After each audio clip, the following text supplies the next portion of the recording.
21 August grenade হামলা মামলায় তারেক রহমান সহ সব আসামির খালাসের বিরুদ্ধে আপিল করেছে রাষ্ট্রপক্ষ, যার শুনানি হতে পারে আজ। বুধবার সকালে অ্যাটর্নি জেনারেল কার্যালয় এই তথ্য নিশ্চিত করেছে। এর আগে গেল 1 ডিসেম্বর তারেক রহমান সহ সব আসামিকে খালাস দিয়ে রায় ঘোষণা করেছিলেন বিচারপতি AKM আসাদুজ্জামান ও বিচারপতি সৈয়দ এনায়েত হোসেনের হাইকোর্ট বেঞ্চ। রায়ে পর্যবেক্ষণে হাইকোর্ট জানান, মামলাগুলোর বিচারিক আদালতের রায় অবৈধ, কারণ তা অবৈধ উপায়ে দেওয়া হয়েছে।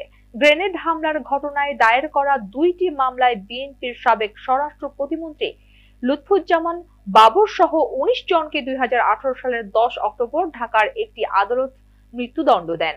বিএনপির ভারপ্রাপ্ত চেয়ারম্যান তারেক রহমান সহ 19 জনকে যাবজ্জীবন এবং 11 জনকে বিভিন্ন মেয়াদে কারাদণ্ড দেওয়া হয়।